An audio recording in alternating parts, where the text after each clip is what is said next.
You know how much Ukraine has gotten from USAID since the invasion? $35 billion. To say the number is to kind of highlight the absurdity or the how incredible it is that we could possibly spend that amount of money in a way that realistically or practically had any fraud checks in place.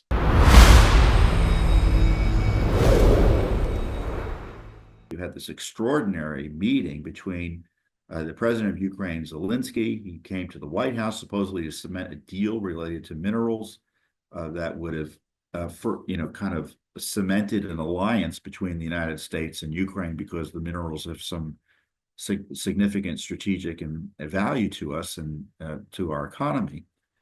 And you would have thought that would have been like a great victory for the Ukraine, the people of Ukraine, so many of whom have fought bravely against the Russian invaders, and the Trump administration, which has been critical of, rightly so, in my view, the tens and hundreds of billions of dollars that have been sent to Ukraine, given the outcome of the war thus far, for no good end. My view on the Biden administration is they don't want the Russians to win, but they also didn't want the Russians to lose. And the whole Ukraine invasion took place in part because the Russians thought they had Biden's number because Biden had been on the take and everyone knew about it, including being on the take from Ukrainian/Russian interests. And so Trump was right to question how the war has been conducted, right to say, look, either someone's going to win or we're going to want peace. Looks like no one's going to win. We're not going to throw money into, just the grinder of lives lost. Let's figure out a way out. And one of the ways to do that is to be serious about either waging the conflict and supporting those who are defending their home in Ukraine or just ending it through hardcore negotiations. So Zelenskyy had an opportunity today, and he shows up at the White House and gets into a fight with Trump. And, I'm going to talk about we just sued the USAID for Ukraine aid. And you can see there are kind of major issues with Ukraine in this clip, and I react to it by highlighting our work to uncover the corruption. Let's run it. You don't have the cards right now. With us, you start having cards. Right now, you don't. You're playing cards. You're playing cards. You're gambling with the lives of millions of people. You're gambling with World War III. You're gambling with World War III. And what you're doing is very disrespectful to the country, this country. That's back to you. Far more than a lot of people said they should have. Have you said thank you once? This entire meeting?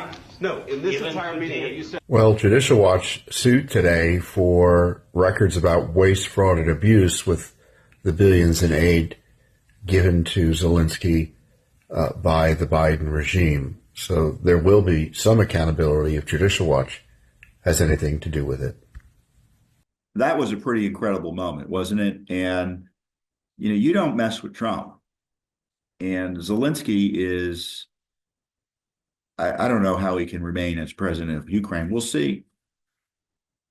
Trump, despite his reputation, is a nice guy, and he sometimes forgives people. And he may forgive Zelenskyy for his coming in here and insulting him and, pretending to tell the American people what they must do as opposed to what he's asking them to do with hat in hand. And so his performance was awful. It was truly awful.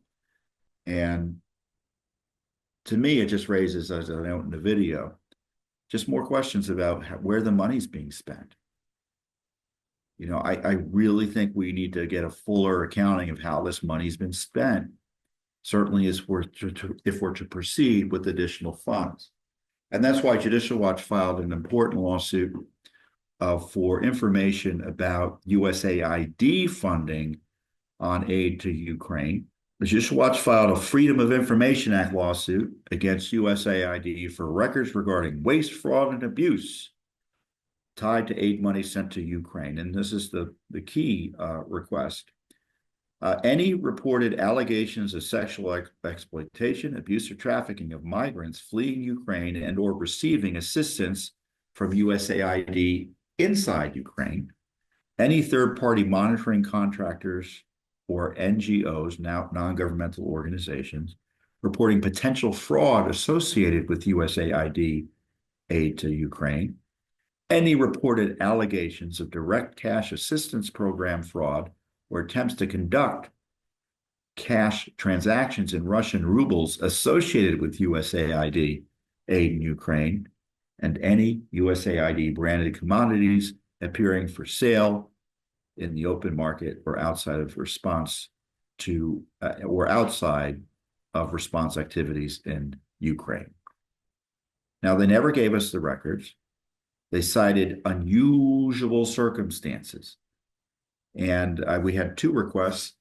And, it's again, I keep on saying, we get the hand to the face from the deep state on these records. So this is a good opportunity for Trump to come in and say, yeah, what was going on with USAID money for Ukraine? In December 2023, the agency's inspector general issued a fraud warning, citing conflicts of interest in USAID's Ukraine response. So they said, look, a USAID, for instance, prime awardee executing a multi-purpose cash assistance program. Can you imagine cash assistance from any government agency? How rife for fraud that is, especially abroad. Discovered that an employee of a sub-awardee was simultaneously a registered beneficiary of the program and tasked with confirming beneficiary eligibility. Oh, I get cash and I can help direct it by confirming eligibility of others. The prime awardee reported the matter to the OIG, which determined that the sub-awardee did not have a conflict of interest policy in place to prevent an employee from participating in administered programs as beneficiaries. So we didn't even have the basic rules in place to protect against fraud. If you're getting money and you have an interest in the money flowing and you're approving money not only potentially for yourself, but your buddies, I mean, that's obviously not something that's appropriate. Another example, USAID prime awardee determined that a sub-awardee's procurement official had an unreported ongoing personal relationship with a bidder. That's one way to get a bid approved for U.S. tax dollars. Have a relationship with the person making the decision.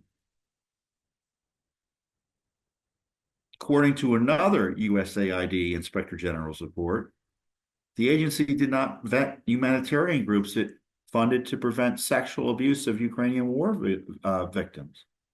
According to the UN, approximately 90% of the nearly 6.5 million people who fled the country are women and children, with women, of course, being at greatest risk of sexual exploitation and abuse, human trafficking, and forced prostitution. In 2022, we issued an advisory, this is the IG saying, noticing an advisory notice highlighting key considerations for USAID's developing humanitarian response led by its Bureau of Humanitarian Associated Assistance, which included risks of these terrible abuses of women. However, more than a year later, we had not received any allegations related to the sexual abuse of women, which raised concerns that cases were underreported, you would think.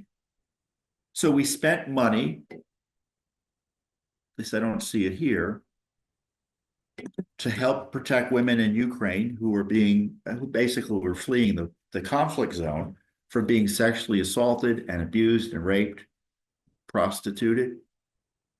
So we spent money to protect all those people and guarantee protections. And there's no evidence anyone was ever targeted. Not one woman was helped or was hurt, which means that that the money, so the IG suggests, well, maybe we're doing underreporting, or maybe the money wasn't spent the way they said they spent it. This is why Judicial Watch sued. President Trump on January 20th ordered a 90-day pause in the United States foreign development assistance for assessment of programmatic efficiencies and consistency with United States foreign policy. Money that has no checks in place or insufficient checks in place, tax money, your tax money, money that you worked to earn, taken by the federal government, being spent willy-nilly in Ukraine.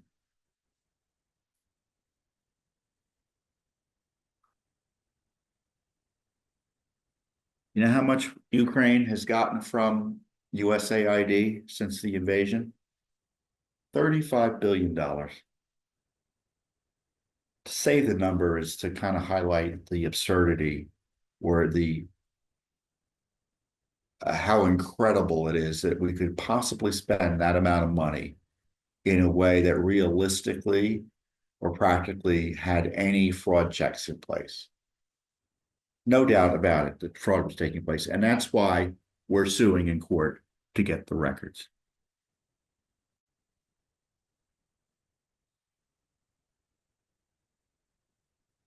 You know, and of course, Ukraine has been at the center of the storm when it came to the abuse and targeting Trump. And because Biden was linked to the corruption there, they were trying to protect Biden, and the Ukrainian government was even targeting Trump as well with attacks. So it's a corrupt country. I know some of you may say, "Oh, we got to defend them against Russia." That's a different debate about whether or not we make sure that the money that is supposed to help defend them. And I don't think USAID helps defend them at all, frankly. It's a money laundering operation for friendlies in Ukraine who are either corruptly connected or ideologically connected to the transnational left. They're just taking care of their friends. Now, I'm sure some money ends up helping someone. You spend $35 billion, someone's going to get a cracker. But you know how it works. And this is why Judicial Watch's lawsuit's important. We've been investigating USAID, exposing its corruption for years. Thank heavens, and God bless Donald Trump for taking it on directly. And this is, as I say in our press release, the American people deserve an immediate and full accounting of the billions of dollars that the Biden USAID sent to Ukraine.